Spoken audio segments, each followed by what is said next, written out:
Jackpot po ako sa may smartphone na 'to guys, dating nasa lagpas 10,000 po yung presyo niya last year.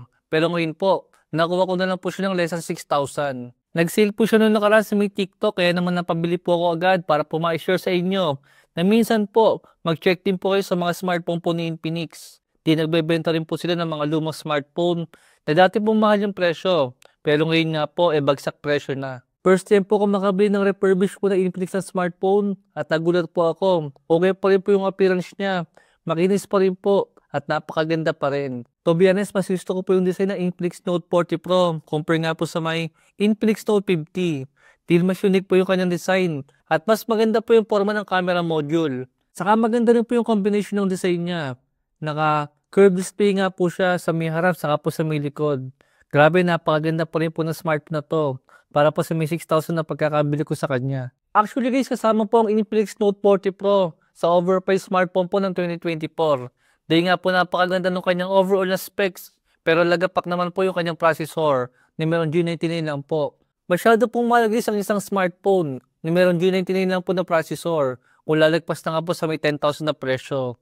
Kahit gaano naman kaganda yung kanyang specs. Sa processor lang po talaga nabitin guys yung smartphone na to. Pero kung ngayon nga po natin pag-uusapan, dito nga po sa may bagong presyo niya, I think okay na okay pa rin po yung smartphone na to. At tinalo po niya lahat. Lahat po ng smartphone sa kulang 6,000 po na presyo ngayon para po sa napakagandang specs niya ngayon. Pero para nga po sa may presyo ng pagkakabili ko sa kanya ngayon, sa tingin ko napakasulit na nga po niya. At kung meron lang din po tayo na kulang 6K na budget, mas okay po na maghanap na lang po tayo ng larger model po ng mga smartphone. Doon po talaga tayo makakakuha ng napakagandang specs kaysa po bumili tayo ng mga bagong smartphone na mahal lang nga po tapos hindi pa ganun kaganda yung mga specs. Sa display pa lang, grabe, naka-AMOLED curved display nga po siya with 120Hz refresh rate. Naka-Corning Gorilla Glass din po yan. Naka-1080p resolution. Sobrang ganda na yan guys. Para sa bilis ng 6,000 nga. Saka isang himala po kay Infinix guys, nagkaroon po siya ng Android 15 update. Itong si Note 40 Pro. Dati nga po siyang merong Android 14 lang nung unang labas niya. Isa pang maganda pa po kay Infinix, napakalino pa rin po talaga ng mga camera nila. Color accurate sila at talaga mas maganda na po kaysa kila Oppo saka po kila Vivo. 108 megapixel po yung kanyang main camera.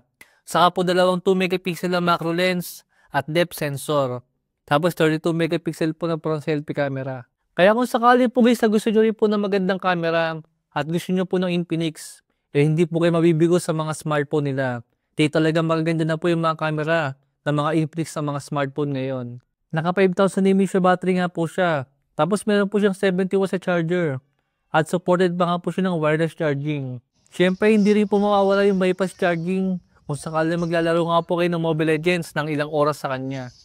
Dahil kaya nga po natin makapaglaro ng ilang oras sa kanya nang hindi po siya sobrang umiinit.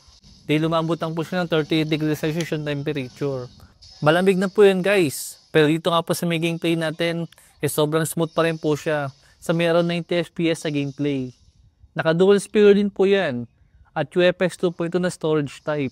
Yung ganitong klase po ng specs guys, literal na talo pa po. Or halos same lang po ng ibang mga smartphone brands na meron kulang 15,000 po na SRP.